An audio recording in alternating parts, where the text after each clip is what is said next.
Welcome to Risking Enchantment, a podcast about art, beauty, and the Catholic faith. Hosted by Rachel Sherlock.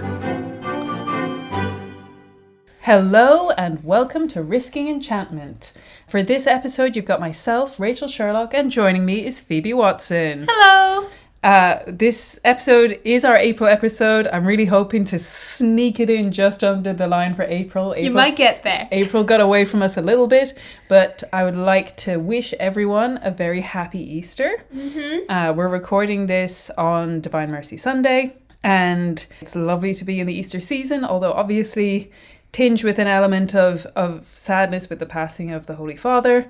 But it feels like a very spiritually rich time of year at the moment. That and lots of chocolate, which is nice. We do have a truly alarming amount of chocolate in our apartment at the moment.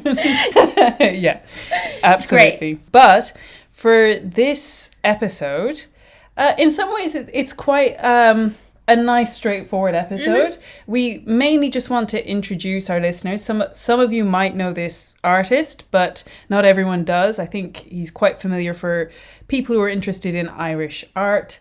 But I'm often surprised that the number of people who don't know about one of the great modern Irish artists of the last century or so, which is Harry Clarke. Yeah, like our introduction to him came pretty early because we were lucky enough to study at a university where the chapel had a whole set of stained glass windows designed by him that are quite famous. Mm-hmm. And so we kind of that was quite an early introduction that we've then been on the lookout for him for the past, 14 years? Yeah. So Harry Clarke is, we'll give a bit more of his life and background, but just as a kind of sentence or two introduction, he is mainly known for his stained glass work. He's also a fairy tale illustrator, a book illustrator, which we'll talk about a tiny bit, but we're going to focus on the stained glass. And yeah, the chapel that we was on our campus for our university was almost kind of like, as far as I understand, an art project that was to showcase Irish art. So it was his breakthrough moment was getting the commission for this chapel. So it's quite early art, stained glass by him. But the Honan Chapel, which is the chapel we're referring to here, has it's quite famous. It's got this mosaic river running up the aisles, and people are always quite scandalized by the fact that it also has a zodiac at the entrance in the mosaics, and then it has these Harry Clarke windows along the side. So it's got a lot going on artistically. Yeah, it's very distinctive and very popular for weddings. Yes, it is. Yeah. But yes, so as Phoebe said, then because I came across him at that stage, it feels like I've been following him for years and years. One of the wonderful things about Harry Clarke is the way in which he was very popular across Ireland. So almost anywhere in Ireland you can pop into a church and be like, oh, this is this kind of relatively unknown church in the middle of nowhere in Tullamore or Carrickmacross, and you can go, oh great, there's a Harry Clarke here, it's beautiful. Yeah, I was looking at, we've been referencing a book for this, and just the list of different places in Ireland, and some of them are in the back of the beyond, let's be honest. Yeah. Completely random little towns in Ireland that you would not expect to have a piece of high art in them. Right. You know? He has such a distinctive style. And now, that being said, he also founded a studio. So there are stained glass windows around Ireland that are done by his studio, not strictly by him, and they follow some of the kind of artistic expectations that he set down. So sometimes you can look at something and it might look like a Harry Clarke, but it wasn't actually done by him. But that's part of the fun as well. Yeah. It also just encourages us to look more at stained glass in general. Absolutely. And yeah, it feels like a sort of Easter egg hunt that you can take part in while traveling around Ireland. And then in particular, I feel like I've been really growing in appreciation for him lately because we're just really fortunate. And I had quite I would say a graced experience recently where I was inwardly bemoaning the fact that there are some churches quite near us where our apartment is, but they're not open in the middle of the day. They're all closed by lunchtime. Right. And in particular, there's one that's very close to us and it only opens for 1 hour on a Sunday. And yeah, I remember just thinking about this and being like, it's so annoying that there's a church so close to me, but I can't like pop in. And I was going on these walks during my lunch break at work and feeling like I would love the ability to pop into a church, and I just don't have that. But I had noticed that the thing that is open beside us, very close to us, during the day is there's... I would not really call it the museum that I would recommend in all of Dublin. It's an odd combination. I don't think this is its official title, but it is arguably its title, which is the National Museum of Military History and Decorative Arts. Yeah, that kind of is its title. It has a military history bit. It has a decorative arts bit. It's the same museum. It's a bit of a hodgepodge. It can do some really interesting stuff occasionally, but yeah, it's quite a mixed bag. Right. So it's not necessarily the place that I would tell everyone to go to, but they were advertising that they had this Harry Clarke exhibit. And I remember when I had this consecutive thought where I wish I could call into a church. And then the very same day, because I was thinking of calling into a church, I was like, I'll go see what this exhibit is like. And I find the exhibit. Now, I'm about to rave about this exhibit. I do think it's kind of funny. It's since been advertised to me quite a lot on Instagram. It is one very small room with 6 pieces in it. So... It is tiny. It's really tiny. It feels like a broom closet. And I'm kind of being down on it now just because I'm about to rave about it in some ways. But I do, if anyone wants to visit this, I do want you to prepare yourself. It is a broom closet that has 6 pieces in it. Yeah. But within that broom closet, it has something that I really, really love and really appreciate. So they have it painted dark. The stained glass window segments that they have are backlit. It's very well done. And what it has is there's a kind of a range of his genres. There's actually one portrait that he's done. Then there's one of his kind of fairy tale pieces, and then there's 4 religious pieces. Yeah, and of those religious pieces, 3 are like early works that are all like of a type, and then 1 is like a very distinctive like arched window. Right. But right in the center, and helpfully right centered where a bench is and at directly eye level while sitting on the bench, is this piece called the Godhead Enthroned, which is, I believe, would have been part of a much bigger stained glass window, but is just I guess like a 2 foot by 2 foot piece, if that, which is just the face of our Lord with a really interesting halo around him, which is made of like each of the 4 evangelists' symbols, but in a kind of, each has their own kind of like spherical shape to it. Yeah, so you've got like the halo itself, and then around the halo and like expanding it out are like the eagle and the lion and those symbols like of them. Yeah. But I just find the face of Christ so compelling, and it's so interesting how, like, I don't know how long this exhibit will last, but I feel like that face of Christ will have been etched into my brain for the rest of my life, because now whenever I go for a walk at lunchtime, I just call in and I sit in front of him. And we're about to talk about how stained glass windows, like when they're in place in churches, have this incredible presence, but often you're quite far away from them. And this is one of those opportunities where I get to see this incredible piece 2 foot away from me and sit and look at it and look in that face and take the time to have that like personal moment with it. And so this piece has been like kind of like almost the defining image of the last couple of months for me. Yeah, and we'll probably talk about this a bit more later, but there's something very distinctive about the way he does faces. Like, if you know anything about Harry Clarke, it's his very distinctive, like, wide-eyed, long-nosed faces and, like, long, elongated hands. Yeah. And those are kind of, like, part of his signature. And there's something about the eyes of Christ that are just looking at you as you're sitting that's really powerful. Yeah, I really, really love it. So it's a kind of a testament to how much a small exhibit can offer. Yeah. And I will say, while we're talking about exhibits, the one in the Hugh Lane Gallery, again, tiny. I think it's even smaller. Yes.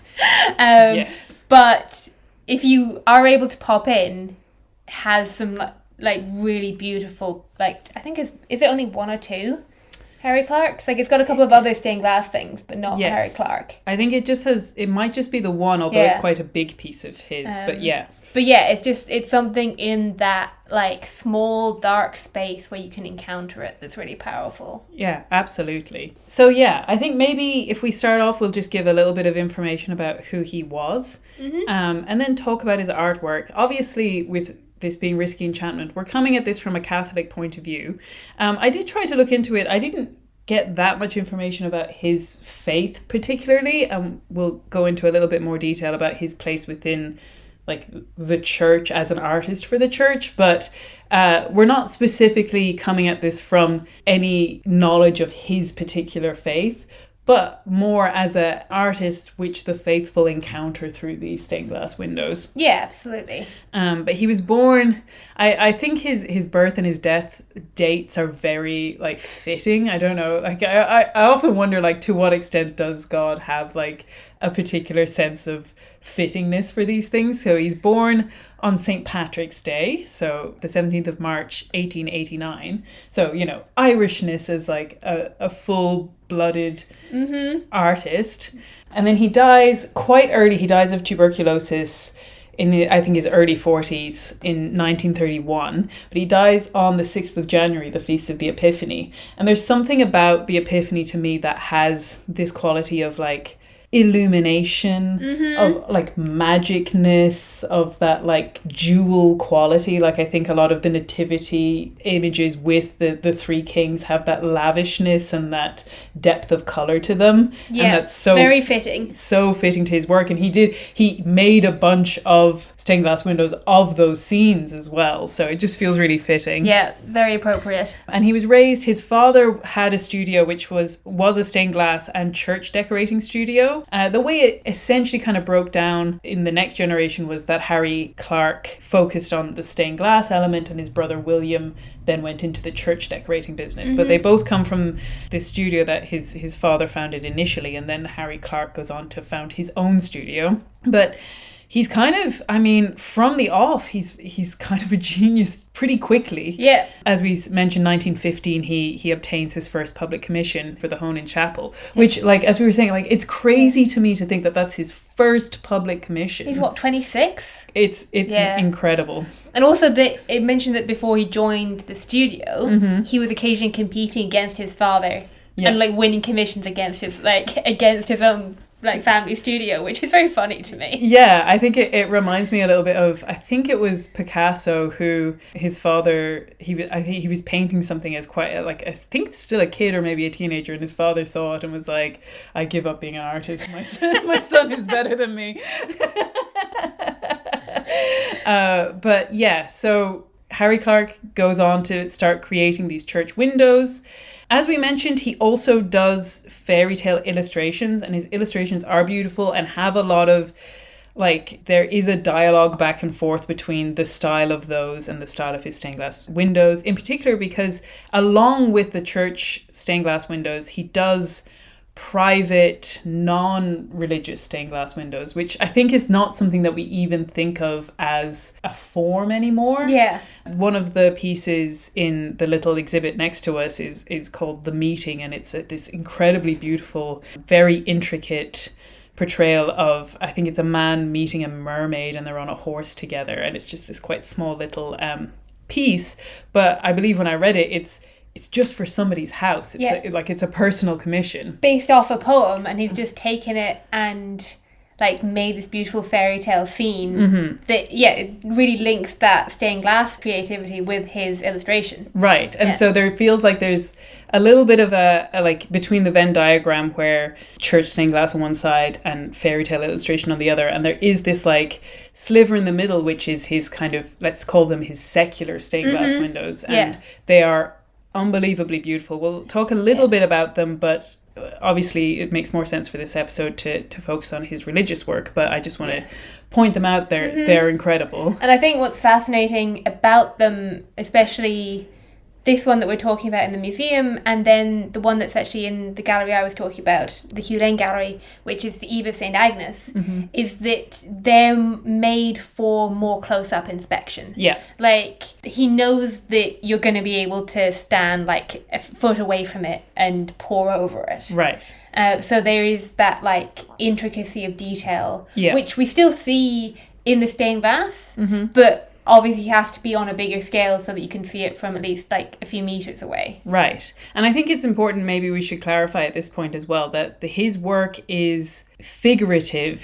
And he's telling stories and depicting people through his stained glass. It's not abstract, and it's not even what's the word I'm looking for, just like decorative in the sense of just flora and fauna. I know like Tiffany's, the stained glass designer Tiffany, does more of that work, and there's a couple of stained glass pieces that Harry Clarke does. I think the most famous is there's a very, very famous cafe in Dublin called the Bewley's Cafe, and he did stained glass for the interior of that, and that's just, I think, like bouquets of produce and flowers and things like that. But for the most part, we're really talking about people in his work. Absolutely. Like, he did some, like, there's a rose window that he did that's just motifs and patterns and like particular types of colour usage. But for the most part, like what we talk about in the Honan, it's saints with symbols. Or biblical scenes, or the life of Christ, things like that. Lots of Our Lady. Yes. And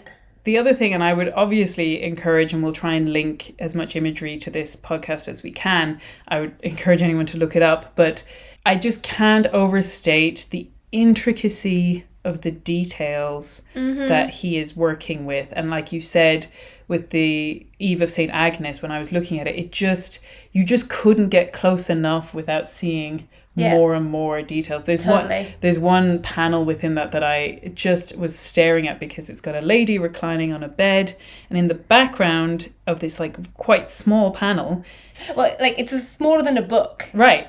It's just like a little panel, and in the background is another stained glass window within this scene, and he's done like a design that you can just make out of stained glass in this stained glass, in this bigger stained glass. It's insane. It's one of the most transfixing things I've ever seen.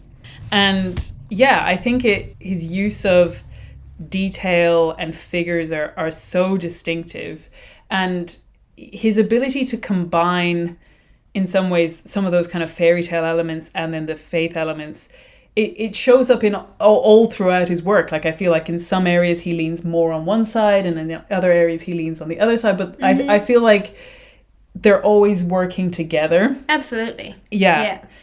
And I think it's interesting to note, when I was trying to look up anything about his own personal faith, one of the things that kept coming up was the pushback that he got from some of his style of work, which had, some grotesque elements or some unsavory elements, even like occasionally in the religious work, and definitely in his fairy tale work, pushing into the erotic.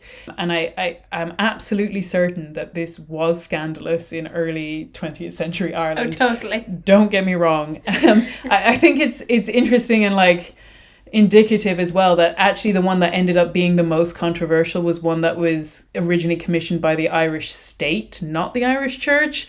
But the fact that like the state is so worried about what, the very conservative and at that time very Catholic culture would think of this stained glass window is kind of indicative of like the heightened paranoia that might have been a genuine concern for politicians at the time. It is indicative. However, I like whenever I was reading these things, I felt like nobody was caveating, but he was also one of the most prolific and successful artists who was getting constant commissions for church stained glass windows throughout Ireland throughout his life. Yeah, exactly. Like, his studio was massively overworked. They all wanted his particular attention. Like, they're almost drowning commissions by the time he passes away. Right.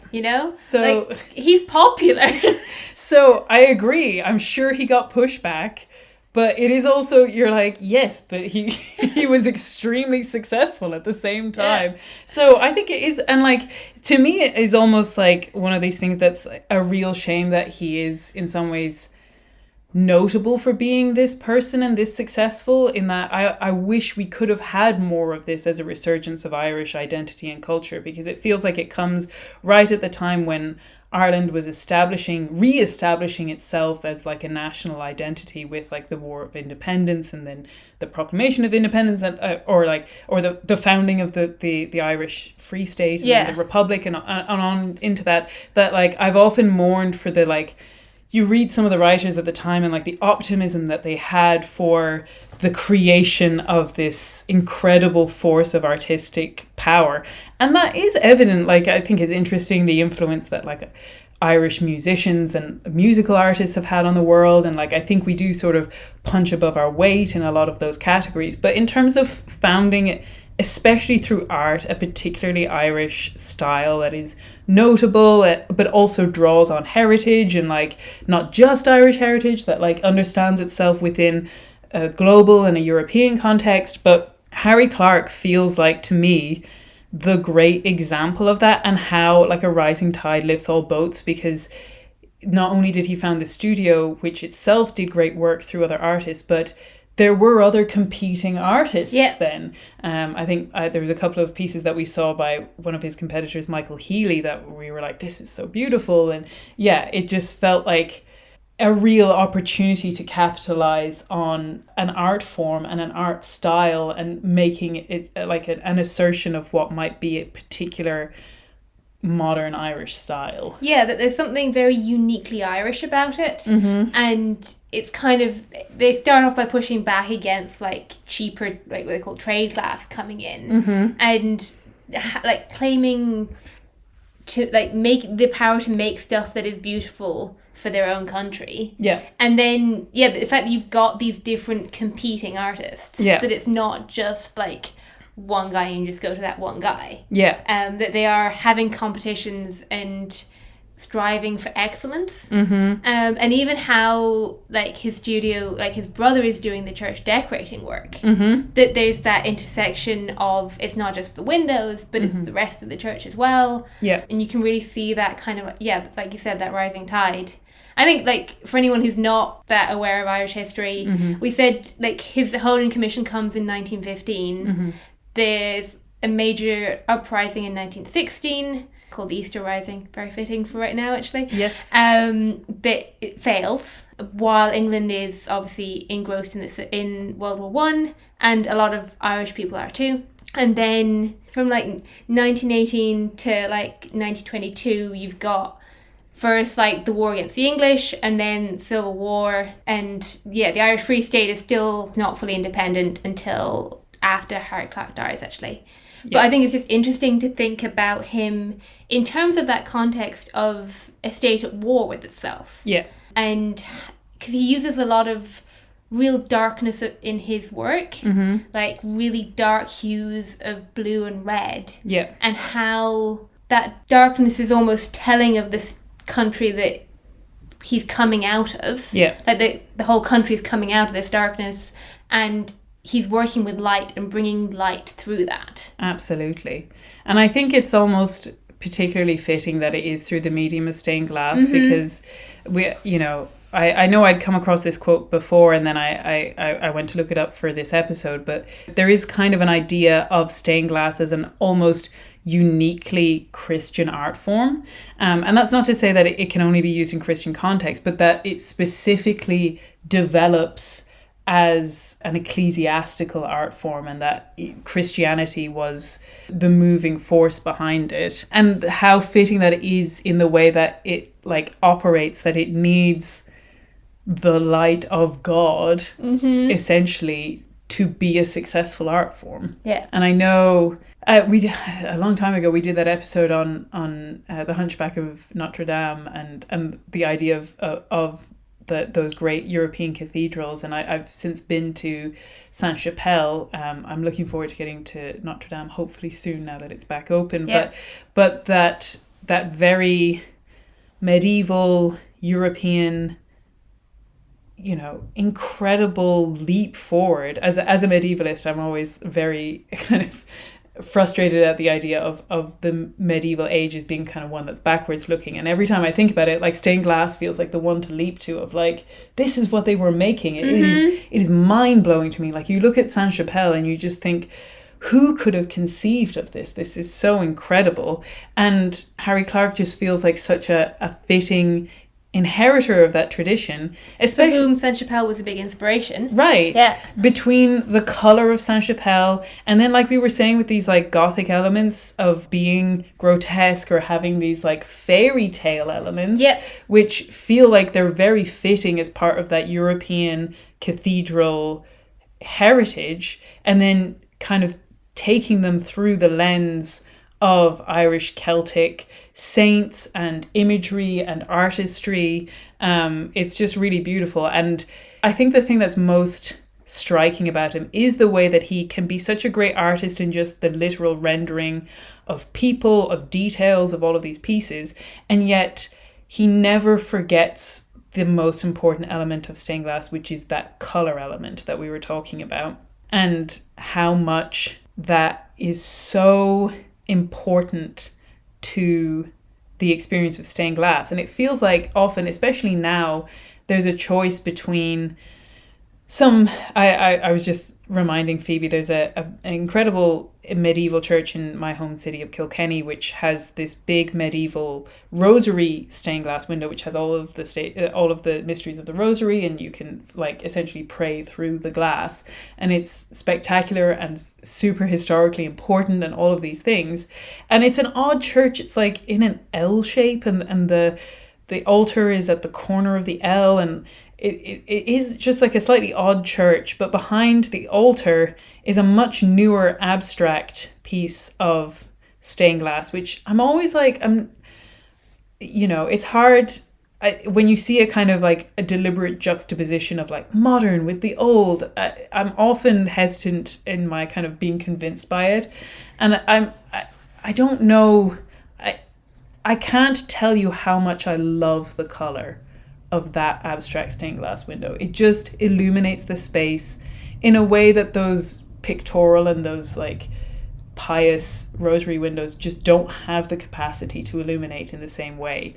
And the quality of the color that shines through that glass is truly mesmerizing. And yet there's still that like little part of me that feels like it's a little bit at odds with the space. It doesn't harmonize with the old. And in some ways that's kind of the point, it's juxtaposing. But Harry Clarke feels like he really manages to capture both elements perfectly. And I know the book that we were reading, which I want to call out now because we're going to be referencing it a lot, it's called Dark Beauty, Hidden Detail in Harry Clarke's Stained Glass by Lucy Costigan and Michael Cullen.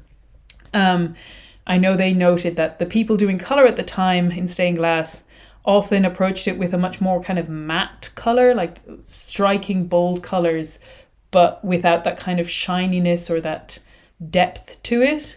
And Harry Clarke was much more interested in these inkier, these jewel-like, like you were saying, that like combination of dark and light that twinkles and glistens. Yeah, that it is really doing what a jewel is, which is a jewel only becomes itself when you see it in the light. Mm-hmm. And these are the same, that they're really pulling out that colour. Yeah. And you've got the really...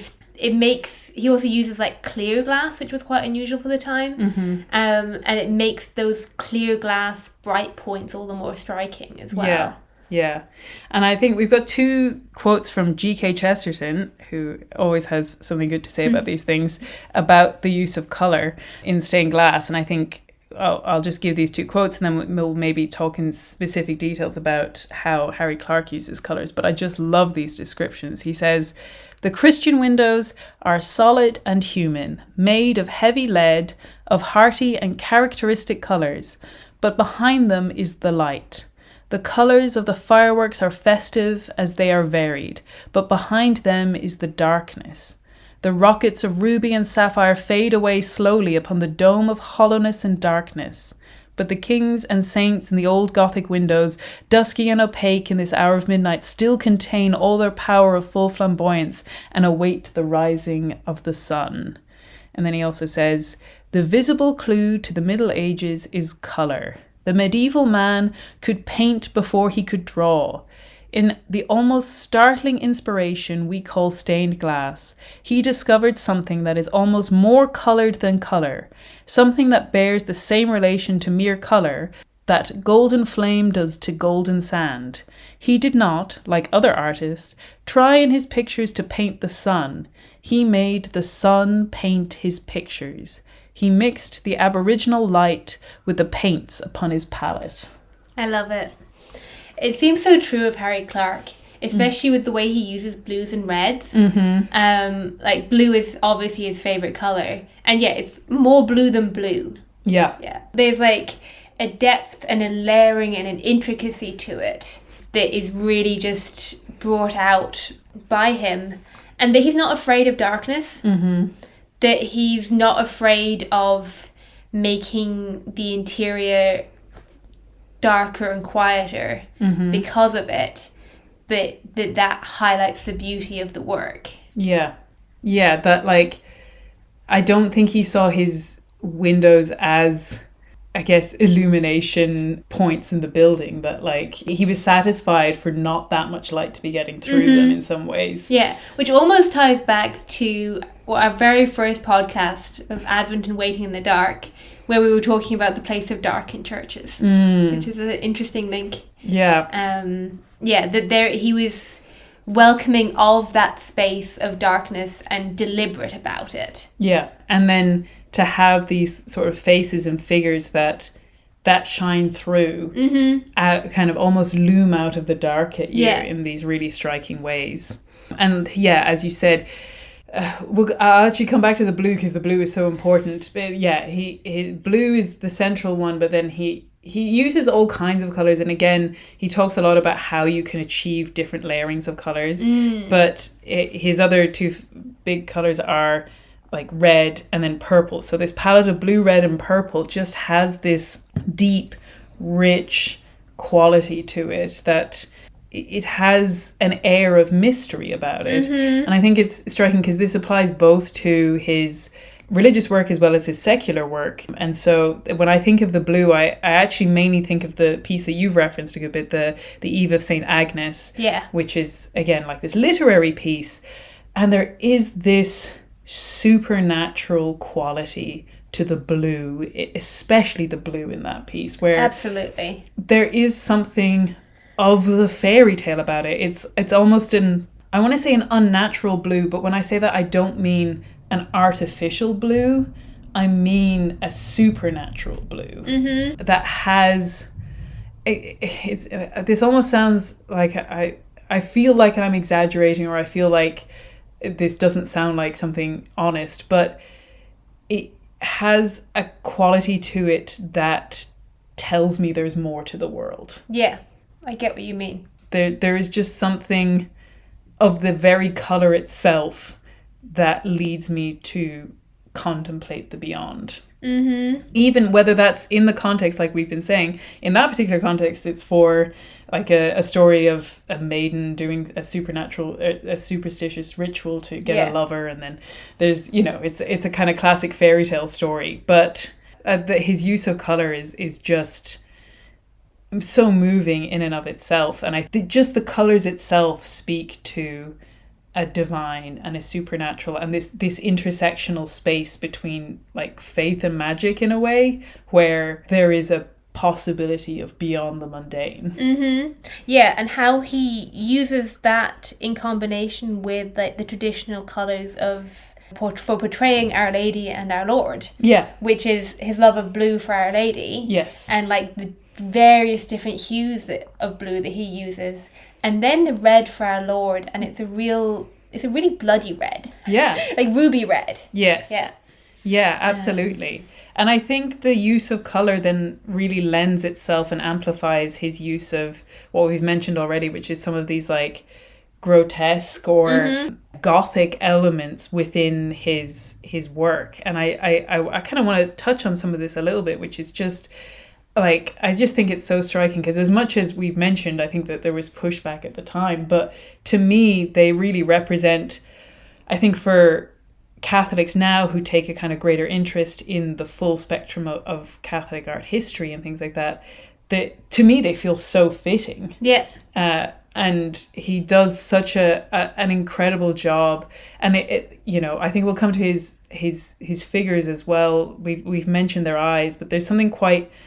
I don't know whether Tim Burton has actually been directly influenced by him, but certainly other artists who have been influenced by Harry Clarke then influenced Tim Burton, because there is just this almost like chaotic, because his richness of detail, like as we keep saying, that you can just kind of keep going deeper and deeper. It is a pandemonium of detail, and like all the demons pandemonium, like that, like there's one in particular that I love, which is he has a last judgment, which in the center has Christ kind of above a like far above, I guess, like an earth space, which has these like minuscule little figures. It's quite Studio Ghibli-esque, actually, like these tiny little figures, all sort of like white against the rolling green backgrounds, and then along the other side is this pandemonium of devils, and he's done the classic thing of putting himself in hell with all of the demons, and all the condemned souls like falling down.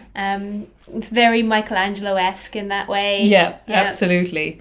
And just this intricacy of details, which actually the book that we were just referencing also pulls out the way that it has a relationship to the manuscript art of the medieval age in Ireland, like specifically the Book of Kells, and this ever going deeper, tiny details within each panel. Absolutely. And you really see that in like his borders as well. He's really drawing on that kind of like Celtic imagery. And he's not afraid of it being Celtic and Irish, as well as drawing on like other art traditions. Those little faces are also very, to me, it was really interesting how inclusive they were, because they then encompass like a whole range of society. That talked about that as almost like him buying into the Catholic social teaching of the time, which wasn't necessarily that well like bought into in Ireland. That he's showing like the poor and the sick, and while they're grotesque, they're a very different type of grotesque to the demonic. I find it really interesting how much personality he's able to put into each of his little faces. He really does an incredible job of giving the whole spectrum of life, because on the one hand, with his detail and with his colouring, one of the things that's most striking about his figurative work is his use of clothes, and a lot of his depictions, especially of like the main characters of a scene, have these incredible regal patterned clothings with pleatings and layers and shoes with details, and this immensely sumptuous. So sumptuous and opulent. And yet, as you said, it also has the other part of real life, of ordinary people. And like you said, in some ways that, is less elevated, but certainly different from the demonic. Oh, totally. And very human. There's two different ones that he's done of, like, it has Christ being accused in the background, and in the foreground is the people gathered around the fire with, like, Peter about to deny our Lord. And, like, the ordinary people warming their hands. One is, like, this old woman's reading a book. Like, it just feels very like real and as you said, inclusive. I think I have a quote from the book where it says, Clarke's depiction of the saints' parishioners, whether sick, impoverished, deformed, or young and beautiful, and the saint's gesture, in this case Saint Macalind, who is a saint I'm not familiar with, I'm guessing he's an Irish saint. The saint's gesture of including them all in his ministry was in keeping with the Christian gospel teaching. Yet Clarke's inclusion of representatives of all social classes and groups, implying an egalitarian and socialist outlook, was quite revolutionary in 1920s Ireland, and was far from being the norm in such a conservative society. It is interesting to view Clarke's diminutive and often hidden characters not merely as grotesque, evil, depraved, or impoverished, dark and unsettling, but rather as beings worthy of the possibility of inclusion, redemption, and healing in an all too intolerant society. And then another one of the pieces that I really love is he has one of Saint Dymphna, who, if you're not aware of Saint Dymphna, she's the patron saint of the mentally ill, because her father became mentally ill about his wife's death and fell in love with her, his daughter, and then because she rejected him, murdered Dymphna and her confessor, which is a pretty horrific story.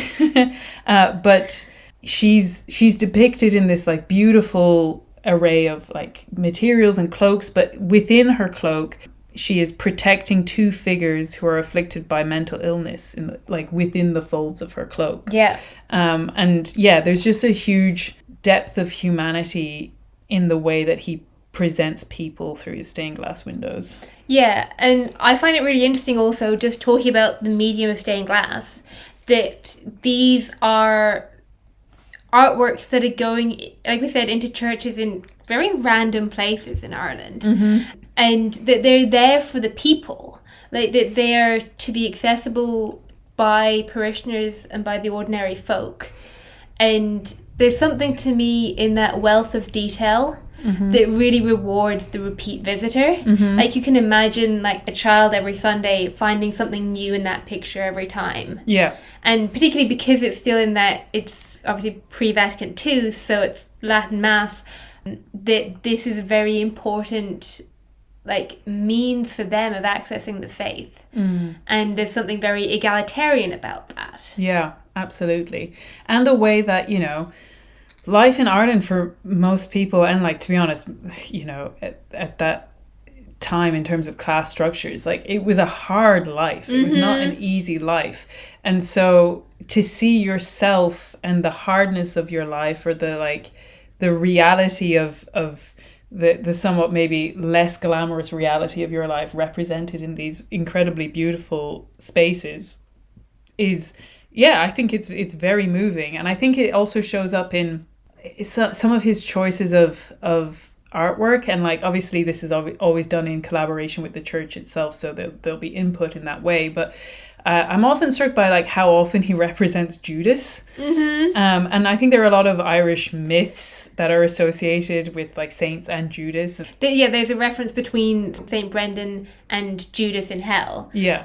One of the pieces of art in the museum is actually portraying that encounter. So he's clearly very interested in it from a very early time. Yeah, in fact, I'm going to take those two figures that appear because I love his portrayal of Saint Brendan, and it comes up quite a lot. He's a very like ubiquitous Irish saint. It's not surprising that he does Saint Brendan a lot. I think a lot of churches have patronages to Saint Brendan, but at the same time, in particular, I seem to really love those pieces by him. And then, like I said as well, Judas, like, it's interesting the range of portrayals of Judas. So in the Honan Chapel, as you said, Phoebe, there's a link between the two figures. So it has Saint Brendan, and then in the sort of vignette below Saint Brendan, it has this representation of Judas, which is bestial and like is the mark of the beast. It's like quite Cain-like. It reminds me of Cain and Abel, that like idea of he becomes something almost not human. And so there's that representation of Judas. But then there's actually two out of the total of 6 pieces in the exhibition next to us. 2 of them have Judas, but in one of them, it has like Judas with a noose around his neck, and he looks so sad, and it's got the 30 pieces of silver, each done in like tiny little rondelles of glass, but throughout his body. And it's again quite human and quite striking. And I love that he can combine, you know, the highest moments with the lowest moments. But then when it comes to St. Brendan, that's the real example. And we can come back to the Book of Kells. Like, he does such a great job of incorporating like the natural elements of Ireland and the depictions of the sea, and that great use of blue for the sea, that Brendan the Explorer, that like, it feels like he gets to really show off his Irish artist credentials in his many, many depictions of St. Brendan. Absolutely. I love how he really depicts the Irish saints. And part of that is obviously coming from the churches and what they're looking for. But that he's really invested in like the legends of the saints in Ireland. And you see that in the Howden Chapel with like the symbols that he's using to portray which saint is which. But also in one of his panels of the Sacred Heart, which has got St. Margaret Mary and some other non-Irish saints. Like those are the three big panels. But around them in like tiny figures, you've got a heap of saints, some of which are very Irish, you know? And he's using all of those symbols to speak of like the bee for St. Gobnet and the like St. Bridget holding a church. Like you can look at it and read it in the language of symbols. Yeah, and I think as much as we've said, like, we don't necessarily know what his particular view or experience of faith was, but he was certainly someone who relished in those stories and in those details and communicating them. Like, I think I'm often struck with how legible his works are, that like you can look at them and you can see I think he has one of St. Peter with like the fishing nets, and you can read into each of the elements of like, oh, this is particular to this person, and if you know anything about it at all, you can make the connections and you can see all of the information that it's giving you, that not only is it just depicting, but it's also informing and expanding your idea of who this person is. Yeah, like the one that we referenced of the denial of Peter has the little cockerel above his head, just like subtly placed there to like remind you what's happening. Yeah, and I just think that that's so beautiful. That like, again, I think it comes back to this idea of humanity, and he was so determined to convey like characteristics of these people. And I think it's really interesting when it comes to his depictions of Our Lady and of Our Lord. And again, that idea that he has a very distinctive style, and I think a lot of us associate it, like I said, I think the way that it's been distilled through the culture has mainly, later artists have veered more towards those fantasy book illustration elements. I think it's a style that we more associate with that kind of storytelling than with like religious art now. But I think it has such a great place within a religious tradition, and I think he does some really interesting things. And it's not that every depiction of Our Lord in stained glass should be this way, but I think it's extra great that he does so many iterations of Our Lord and of Our Lady, or like of the Nativity over and over again, or of the Ascension over and over again, because you get this impression that even when it's not a depiction that you're like, oh, that's how I imagine Our Lady, it's not equally trying to be a definitive portrayal of her in some way, that you get over and over again iterations and variations and different aspects of who she is. Whereas I feel like with other artists, they get like one style for Our Lady, and she's always going to look like that in all of their paintings. Yeah, and there's something, because he exaggerates the features of the face, he manages to give it so much character, and that, like you were saying, then each one is saying something different about her. Yeah, and like one is more peaceful, and one is like her youth and innocence. And it really reminds me actually of another Chesterton quote, where he's talking about like the place of like the wide-eyed gaze of the saints. Yeah, I think just to give it a little bit of context, which we're not going to go into, he's sort of juxtaposing it against the like peacefulness of Buddhist statues. Yeah. Which is not necessarily the point that we're making, but just in terms of he's taking what is one style of portrayal of like the closed eyes, the meditation of Buddhism, with what you encounter with Christian depictions. Yeah. No two ideals could be more opposite than a Christian saint in a Gothic cathedral and a Buddhist saint in a Chinese temple. The opposition exists at every point, but perhaps the shortest statement of it is that the Buddhist saint always has his eyes shut, while the Christian saint always has them very wide open. The medieval saint's body is wasted to its crazy bones, but his eyes are frightfully alive. The Christian is staring with a frantic intentness outwards. And there's something in that like intensity of the gaze. It's like how we started the podcast with that portrayal of our Lord. Yeah. That there's the intensity in the face and in the gaze of the person, that it's not so much that you think you're looking at a picture of a person, as that the changing of the features from what we normally expect enhances that. Right. And it has more of an impression of them looking at you as more than you looking at them. Yeah. And in some ways, as much as Chesterton's talking about franticness, I think in some of Harry Clarke's work, there's like a placidity or a serenity, and then some of them have this like intensity or this ferociousness. But yeah, just by like the way that he constructs those faces has this kind of captivating quality that you do notice. And I think it's interesting that he mentions at one point, so he was doing a piece for a particular church and was getting pushback from the Mother Superior. I think her name was Sister Bernard. It says, Sister Bernard, the Superior of the Convent of Notre Dame, Sussex, who had commissioned a series of windows to depict the life of Mary, challenged Clarke on numerous occasions. She disliked Our Lady's elongated hands and emaciated face. I mean, the thing I would say about this is like, you know, you get what you're paying for. Why go to Harry Clarke if you don't want those things? Right. Okay.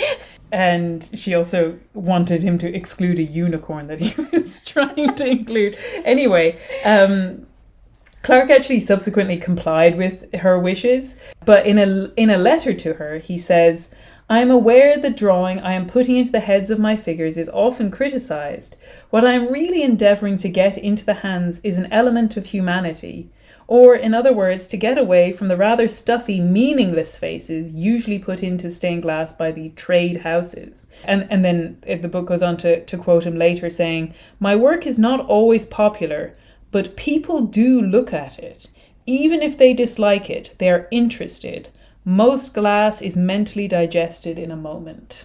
Yeah, I think that's kind of key to what we're saying about him, that it rewards detailed looking. Yeah, that I think we're really lucky in some ways to get the museum experience where you can get so up close, but also that it's worth doing in churches. And as we were saying, in this very egalitarian way, like I was pointing out that I wasn't there originally, but one of his pieces that I was admiring, I looked at it and it was like, oh, it's actually in a hospice at the moment, you know, that like such a in some ways private, because it's not just for anyone to walk in off the street to see, and yet is a very human moment for people to be encountering this art in.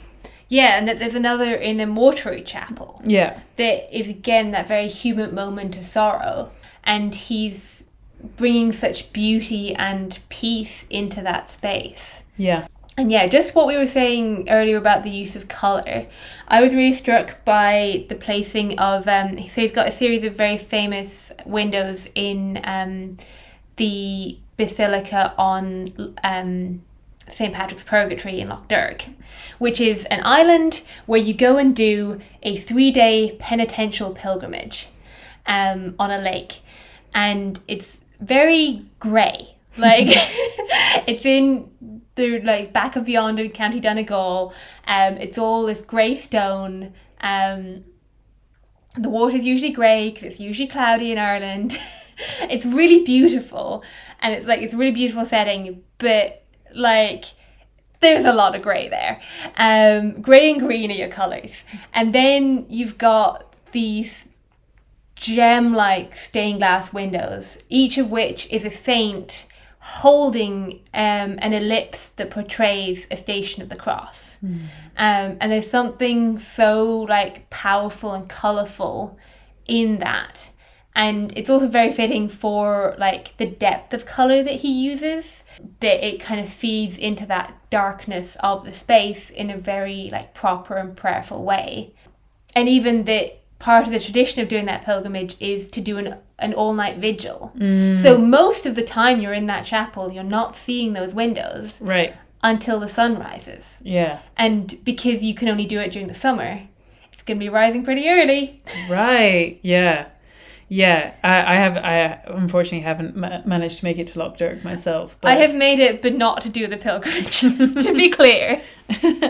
But yeah, I just love that. And I just love how captivating his faces are. Like, I just think he's such a great, as I've already said, but the intersection of this skill of draftsmanship and like just pure artistry of conveying faces and people, but through this very particular medium that requires such an understanding of color, and then going the extra mile to layer in these sort of endless details is just, I think he's such an emblem of what art can achieve, both in a Christian context, but then like almost it's so fitting the way that it also can interact with the secular world, like can have these expressions in private and secular settings, and yet it's all working together to achieve this body of work that is something that like I feel so fortunate gets to characterize, even beyond living next to an exhibit at the moment, but as we've said, like any church that you pop into, like it commands you to seek it out. Yeah, and that he's well known enough that it's worth, like, that people who aren't religious could go into churches looking for these. Right. But that because they're set into the wall, you can't just take them out and sell them. Right. Like, that they still belong in the places where they were first installed. Yeah, absolutely. And yeah, I'm just flicking through the book that we have here at the moment, just you know, like here's a great example, is that like on one page it's got this Eve of St. Agnes that we're talking about, and it feels so fairy tale and you know, not religious. It's got a slightly different tone to it, but overleaf is the encounter of St. Hubert with the stag, and it's also in this like incredible blue mythic fairy tale moment, and yet it's speaking to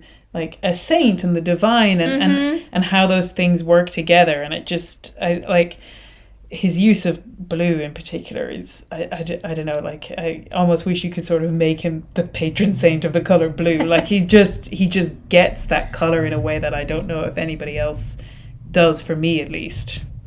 Definitely. Like there's so much blue on that page, and yet he's managed to do a whole forest in it. Right. So I would just really encourage people to look it up. Unfortunately, I think, you know, the good thing about getting the book is that it is rather tricky. I guess there's a real art to photographing stained glass windows. I'm always quite annoyed that in the National Gallery they have some Harry Clarke's and a really beautiful one, but their postcard of it is, in my opinion, very murky and not like quite hard to distinguish. Yeah, that's a really beautiful stained glass. Actually, it's worth talking about. It's Our Lady holding the cross of Christ.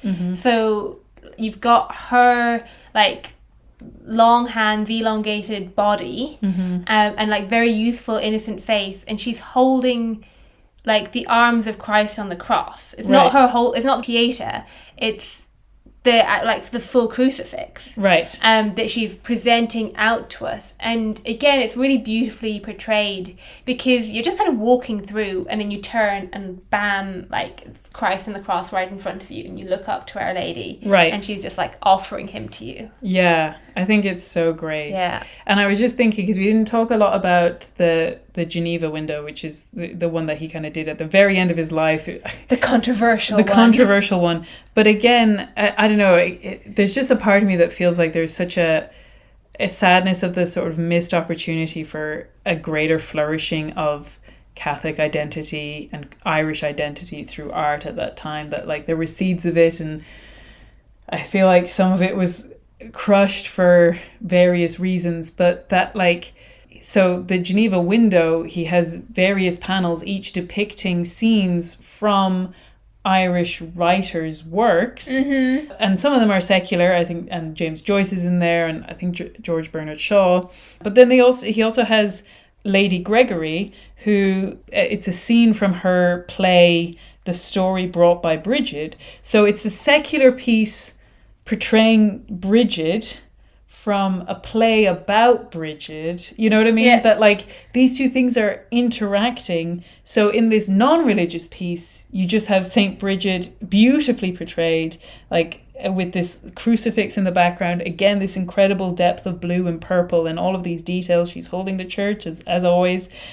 it's such an interaction between culture and writing and faith and all of these different elements, and they can all exist in one space. Yeah, that same window has St. Joan of Arc on it as well. Right. And even in one of the panels that's portraying a much more secular story, it's kind of a split panel that's got like a drunk guy on one side and a mourning mother with child on the other, and above the mother is a little image of Our Lady. Mm-hmm. And he's like, it's what almost like we were talking about that stained glass when there's stained glass. He's bringing in the little portraits of his religious work into his secular work. Right. Yeah. And it's just beautiful and fascinating. Yeah. So I would really recommend it. If you're visiting Ireland, try to make sure you visit at least some places that have his work. Mm-hmm. Go look it up, and I'll be sure to include as much as I can with the email that goes out with this podcast and on the Instagram. But yeah, so that's our little spotlight on Harry Clarke and his stained glass work. I'm just going to jump in, like, while we've been talking about Irish artists, if there are any Irish artists that you guys love that you would like to tell us about, please do. Yeah. We would love to hear about the ones we've been missing. Yeah, absolutely. Because we were saying how I'm not sure there's another artist that I would pick out of any particular church or even like go into a museum. I definitely can name some Irish painters and some Irish artists, but just that kind of the ubiquitousness of Harry Clarke is like something to seek out in your daily wanderings. I don't know whether there's anyone that I would compare it to. Yeah, I can't think of anyone. So if you do have a suggestion, please do let us know. And so I guess that leaves us with our usual question to ask. Phoebe, what are you enjoying at the moment? Well, we have been on an Agatha Christie binge at the moment. We have. Which has been great fun. And in particular, this was your Christmas present to me, which was to go and see Murder on the Orient Express as a play, which was just great. It was a really, really good play. Yeah, I also got to see it, and it's so well done. Yeah. And for me, it was a rare treat of being one that I'd forgotten the ending of. Oh, good. That's always good. Yeah, a really great theatrical production that felt like it went all out on the settings and like actually had the train carriages and they split apart and spun around. Yeah. Love a turntable. It's so great to see like theatre making use of everything, all of the space. For myself, I'm going to say we've just finished a book club where Jacob, who was on our last episode, had got the pick of our of our book for this month, and it was a collection of poetry by Geoffrey Bache Smith, who was a young man who was killed in World War I, but he was a friend of Tolkien. So Tolkien was part of a set of 4 friends at school called the Tea Club and Barovian Society, or the TCBS. And him and Smith were 2 of them. And very sadly, Smith was killed in World War I, and so Tolkien definitely felt the need to both carry on their visions through his own work, but also publishing the poetry that he had written before he died. And so the collection is called A Spring Harvest, and it was a lovely, wonderful collection of poetry. It was also a great book club. I just really enjoyed discussing it. It was the first time we had done poetry in that book club, so it was a great time was had by all. Yeah, it was really great, and it's quite a short collection, which is really nice.